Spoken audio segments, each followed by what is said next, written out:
Tekana umunezero ntangere vyo gusubira kubana namwe muri uyu mugoroba wo kuri uyu wa gatatu w'itariki ya 10 kwezi kwa kane 2024. Turasubiye kubaha kaza aho muherereye hose abadukurike bari mu Burundi, abari mu bice bitandukanye mu bisagara hamwe no mu ntara zigiye zitandukanye. Hari benshi tuzi ko badukurikira bari ku migabane ya kure, tubagiye kandi n'abari ku mugabane wa Afurika. Irya nino hose turabahaye kaze. Murabimenyereye ko tubagezaho inkuru ziba zivugwa muri politike, hagati y'akazina muntu, ubutungane, umutekano, inkuru zivugwa mu kibano, ihavyaranyegejwe, ibitangazwa n'abategetsi hamwe n'ibikorwa nabo, ingo n'amatangazo bigenewe bene gihugu, inkuru nyinshi ziba zivugwa ku mbuga ngurukana bumenyi n'ibimenyesha makuru hamwe n'ibindi vyinshi tubatohoreza kandi tukanabagezaho birabana no mu bihugu vy'ibiyaga binini. Umwanya rero tugiye kubagezaho ayandi makuru, tugiye kwibanda ku mushinga amateka Olivier Suguru yoba ari mu vyago bikomeye cane. Ese yoba ari we yimirije gufatwa n'agapapu? Olivier Suguru hariko aravugwa mu busuma bw'amavuta agenewe abapolisi.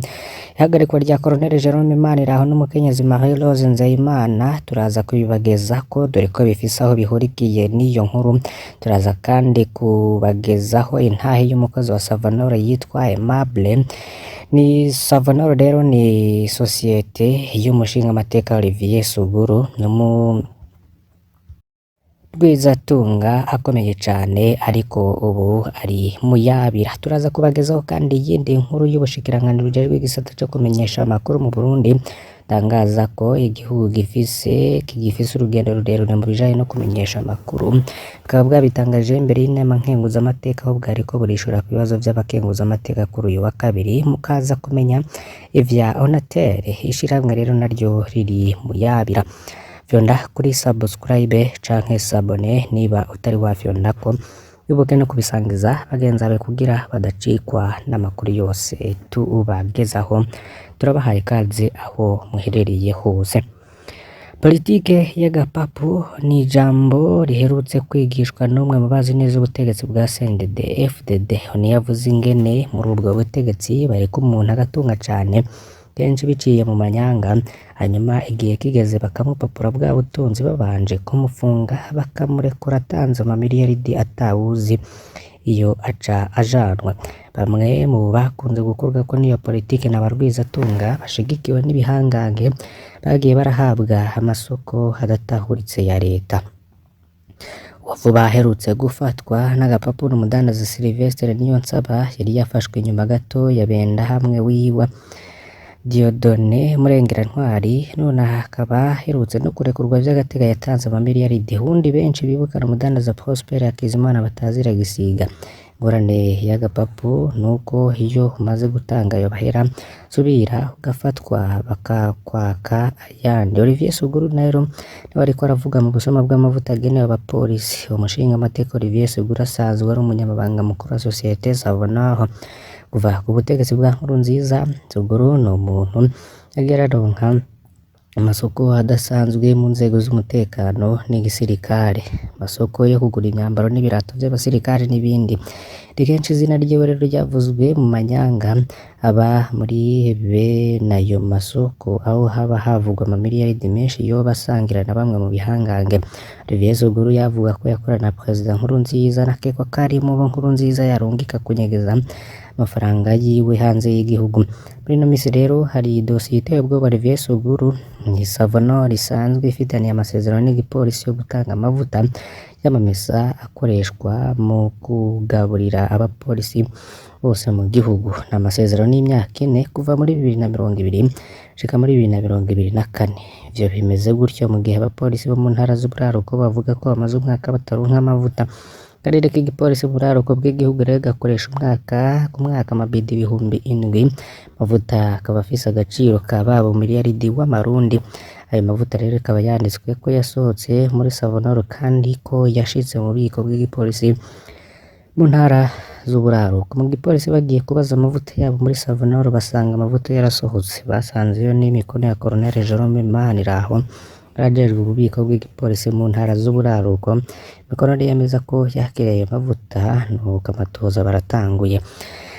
Jerome Maniraho habaye ihagarikwa ryiwe n'umukenyezi Marie Rose Nzeyimana tariki ya 28 ukwezi kwa 11 2023 Colonel Jerome Maniraho yaratumwe ko muri police judiciaire kubazwa ibijanye n'ayo mavuta yasinyiye ko yashitse mu bubiko bw'ipolisi mu ntara z'uburaruko ariko abatigeze ashika. Jerome Maniraho yisiguye ko yavuye mu mabanga ya logistique mu ntara z'uburaruko muri Nyakanga 2022 kudashobora kubazwa iby'ayo mavuta kandi akiri mu mabanga. Jerome Maniraho ntiyatashe yaciye ahagarikwa ico gihe. Bukeye igipolisi rero cagiye guhagarika ujejwe ububiko muri Savonore Marie Rose Nzeyimana. Ifatwa ry'uwo mukenyezi rero ryari ryoroshe kuko abapolisi bageze kuri Savonore isaha 4 z'igitondo baza kumujana isaha 9 nyuma y'impari ndende kuko umushinga amateka Olivier Suguru yariko arakora ivyo ashoboye vyose ngo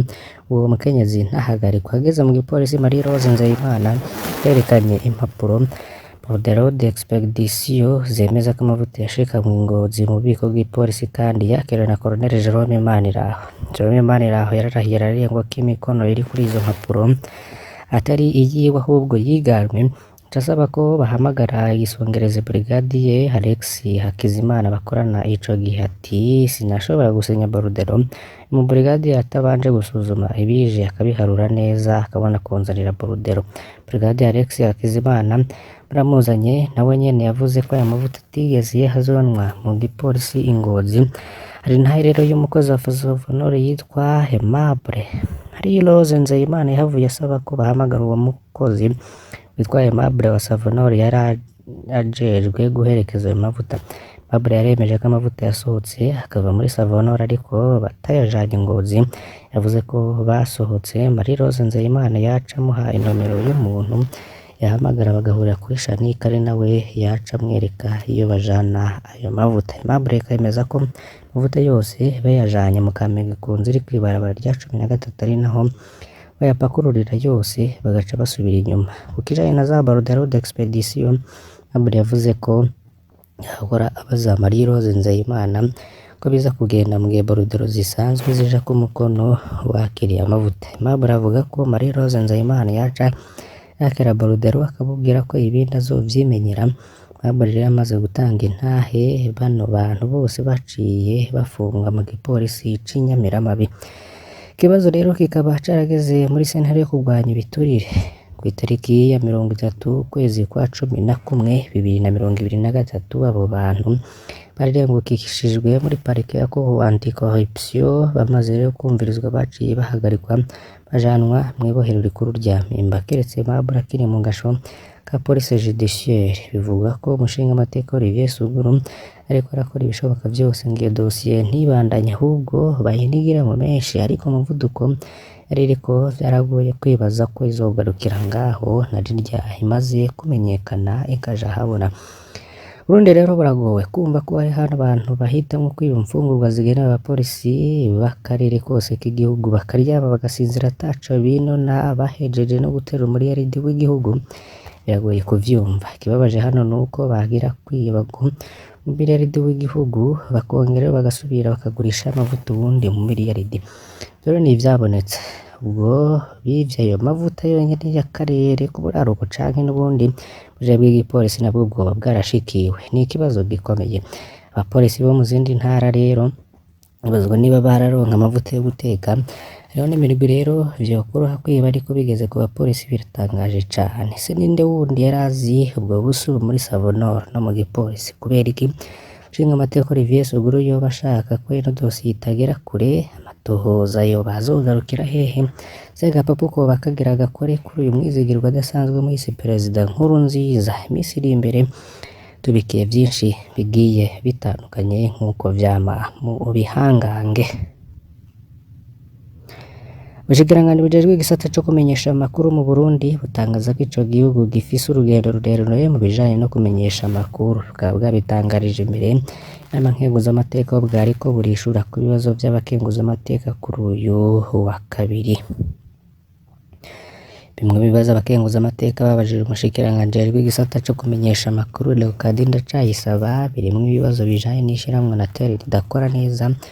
umuhora wa fibre optique ukoreshwa mu gushikiriza internet abanyagihugu udakora neza, internet itameze neza, ubugizi bwa nabi bubera ku buhinga ngurukana bumenyi, radio na televiziyo vy'igihugu bitumvikana neza mu gihugu hose n'ibindi bitandukanye. Mu kwishura Umushikiranganji Leocadie Ndacayisaba yasiguye ko ibibazo bituma ari vyinshi birimwo kubura umuyagankuba ndetse anemeza ko Burundi bukiri inyuma mu bijanye n'imirongo yo guhanahana amakuru. Ikindi yashikirije ni ukuba ivyuma vyakoreshwa kera arivyo bikihari kandi isi ibandanya kwihuta mw'iterambere.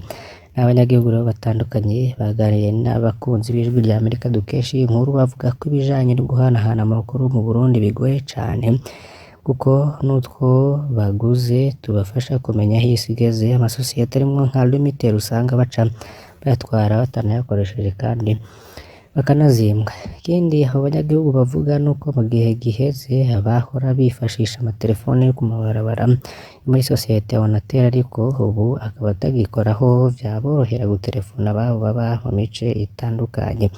Kuri ivyo bibazo bijanye na internet n'imirongo itandukanye ikoreshwa mu Burundi, Umushikiranganji Leocadie Ndacayisaba akamenyesha abanyagihugu ko boba bihanganye. Bijanye n'ubusuma nabwo bubera ku rubuga hwaniro mu Burundi, Ndacayisaba akamenyesha ko mu Burundi akiri agahaze kugira ngo bashobore kumenya no gufata abo bantu. Agasigura ko ivyo bisaba gukorana n'ibindi bihugu maze gushika kure. Urongoye inama nkenguzamateka Manuel Sinzohagera yasavye ubwo bushikiranganji gukora ibishoboka batitwaje ko igihugu kimeze ndetse n'uw'agaciro ibijanye no kumenyesha amakuru n'abamenyesha amakuru. Umukenguzamateka Sinzohagera akaboneyeho kandi gusaba ubwo bushikiranganji gukora ibishoboka vyose abanyagihugu bakaronswa amafaranga yabo yafatiwe ku muhora wa Ecocash nk'uko rero barenganijwe igihe uwo murongo wugarirwa inzira mu Burundi. Abagize inama nkenguzamateka mu Burundi bayukije ko ico gisata co kumenyesha amakuru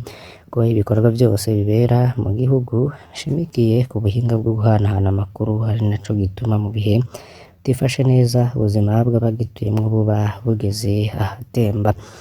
Banagarutse kw'ishirahamwe Onatel basiguye ko ritariko rirakora neza kandi ryararonkejwe ibikoresho bishasha, baca basaba ubwo bushikiranganji gukiranira hafi mu gihe ca vuba kugira ngo bisubire ku murongo. Naha duhereje rero ayo twari twabatunganirije kuri uyu musi. Banywanyi bacu mudahwema gukurikira imboneshakure ya Hejuru TV, ntuzosubire rero no gucikwa n'ayandi makuru tuzobatunganiriza kandi tukabagezaho munsi w'ejo. Fyonda rero kuri subscribe canke s'abone niba utari wafyonda ko wibuke no kubisangiza bagenzi bawe kugira badacikwa nayo yose tubagezaho. Imana ibahezagire.